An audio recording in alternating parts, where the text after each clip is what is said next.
No último encontro, pessoal, nós falamos sobre a competência, fizemos uma apresentação, considerações introdutórias, noções gerais, falamos sobre a competência no plano internacional, né, dos limites da jurisdição nacional. No âmbito da competência interna, eu lhes apresentei os critérios, critério da matéria, da pessoa, da função, do valor da causa e do território. E eu quero, logo no primeiro tópico de hoje, trabalhar com os senhores os níveis que esses critérios de competência... Ih, eu não tinha botado para gravar, vou botar para gravar aqui. Pronto, botei para gravar. Os níveis de incompetência, tá? Assim como se passa com a competência no plano do direito civil, né? Quando o sujeito da competência, não, da capacidade no plano do direito civil, quando o sujeito é capaz, ele não é qualificado como mais ou menos capaz, né? Ele é capaz, ponto, parágrafo. A incapacidade, o desrespeito à capacidade, é que se qualifica como a incapacidade absoluta e relativa. A mesma lógica aqui. Esses critérios que determinam a competência, eles devem ser respeitados, sob pena de gerar um vício de incompetência. E aí nós veremos que nós temos a incompetência absoluta e a incompetência relativa. Vamos começar as considerações pela incompetência absoluta. A incompetência absoluta se associa aos critérios da matéria, da pessoa e da função. Nós vimos na aula passada os critérios que determinam a competência. Pois bem, os critérios da matéria, por exemplo, vara civil e vara criminal. Os critérios da pessoa, por exemplo, se existir na localidade, se existir no foro, uma vara de fazenda pública. E o critério da função, por exemplo, a função de julgar um recurso e a função de dar início ao processo, são absolutos. Esses critérios geram uma incompetência absoluta. Me perdoem. Um segundo ponto que caracteriza esse nível absoluto de incompetência é que esses níveis são fixados por normas que tutelam interesses públicos. Normas que tutelam interesses públicos. Então são questões de ordem pública, né, no interesse da coletividade. Como nós vimos, quando o Estado separa, especializa os juízos em vara de fazenda pública também, quanto a pessoa, em vara empresarial, em vara de família, vara de órfãos e sucessões, a finalidade dessa distinção agora quanto à matéria é a qualidade da tutela jurisdicional. Mesma lógica quanto à função. Quando separa em função recursal e função originária, essa revisão é para uma melhora, uma qualidade da tutela jurisdicional, interesse público, portanto, são normas que tutelam interesses públicos, questões de ordem pública. Sendo assim, elas são normas imperativas. Normas imperativas que são normas cogentes, obrigatórias, são normas inafastáveis, inderrogáveis. São características são sinônimos, tá? Imperatividade, inderrogabilidade, são sinônimos, que é uma característica que decorre da questão ser de ordem pública. Não é uma questão que interessa apenas às partes envolvidas. É uma questão que envolve a toda a coletividade. Então ela é uma norma imperativa, cogente, inderrogável. As partes, portanto, não podem afastar a previsão dessa norma. E aí os senhores verão no artigo 62 do CPC, artigo 62 do CPC, uma previsão que reforça isso que eu estou lhes falando. A competência determinada em razão da matéria, da pessoa ou da função é inderrogável por convenção das partes.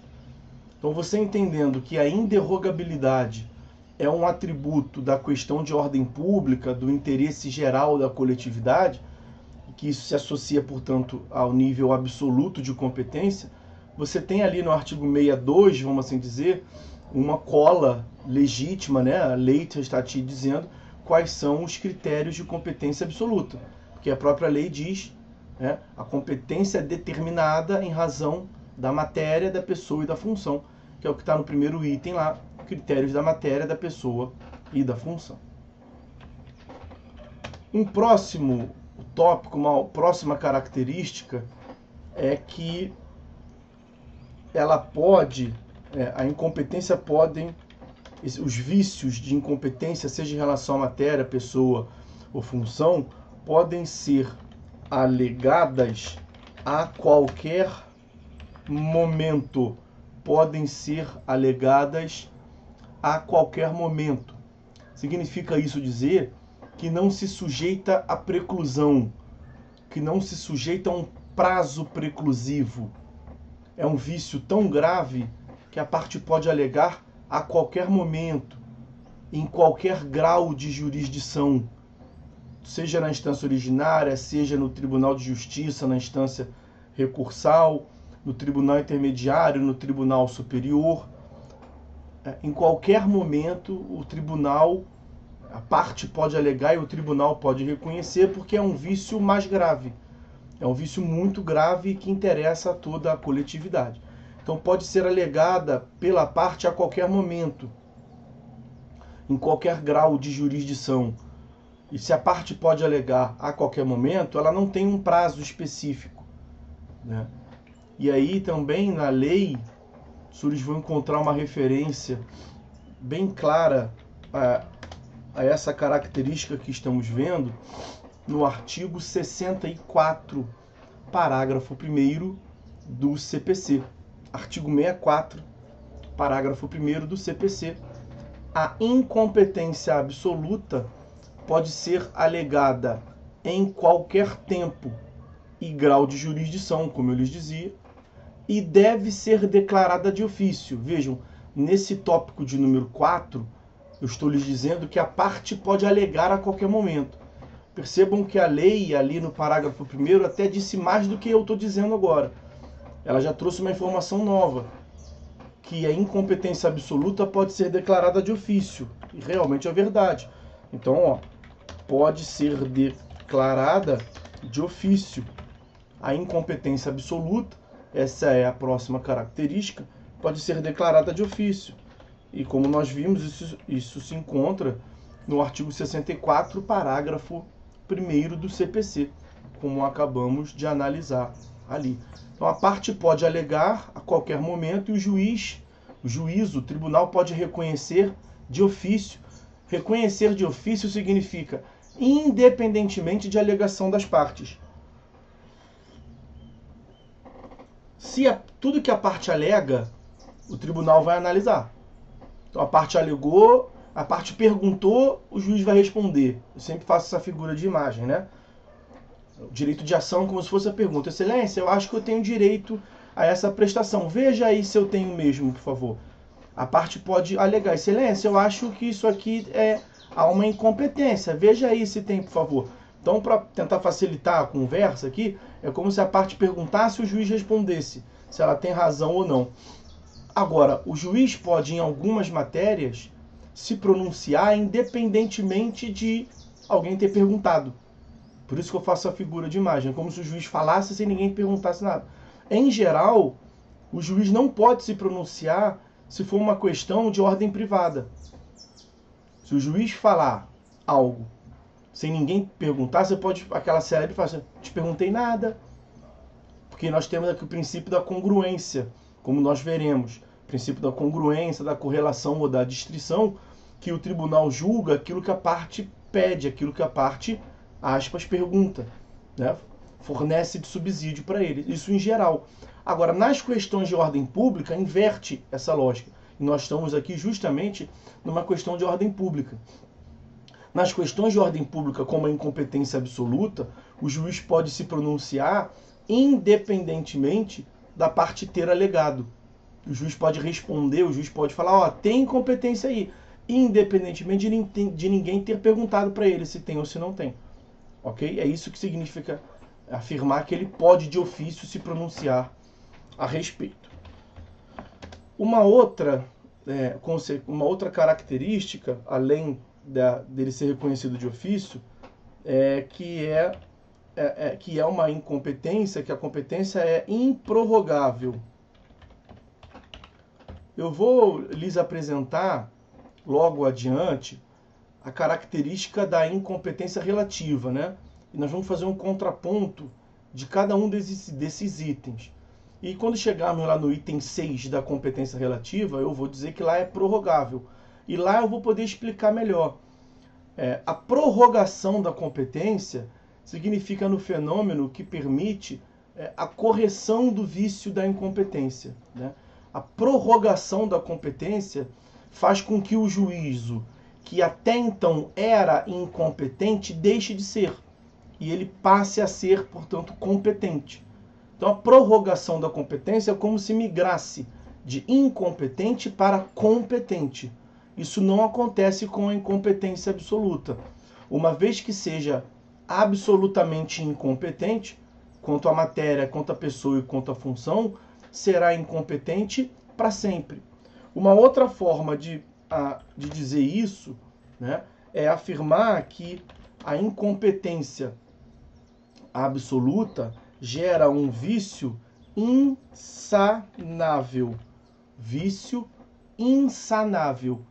A prorrogação que nós mencionamos ainda há pouco, ela acaba provocando a correção do vício da incompetência.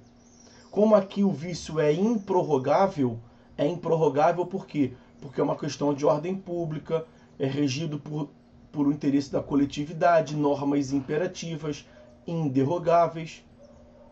Então não se admite prorrogação da competência, não se admite a correção do vício, é um vício insanável. O vício é tão insanável, tão incorrigível, né, que ele pode ser reconhecido mesmo após o trânsito em julgado. Lembra que nós falamos do trânsito em julgado quando estudamos a imutabilidade, uma das características da jurisdição? Trânsito em julgado é o fenômeno de que não cabe mais recurso. E aí acabou a demanda, acabou o processo, vai gerar a definitividade, a imutabilidade, que é próprio da coisa julgada, que consagra o princípio da segurança jurídica e tudo mais. E lá eu fiz a ressalva, olha, mas em alguns casos, que são vícios muito graves, cabe uma ação que é a chamada ação rescisória. No prazo de 2 anos, após o trânsito em julgado, é possível a propositura de uma ação rescisória para fins de corrigir esse vício, porque são vícios muito graves. E a ação rescisória está regulada no artigo 966. Vejam o que o inciso 2º prevê.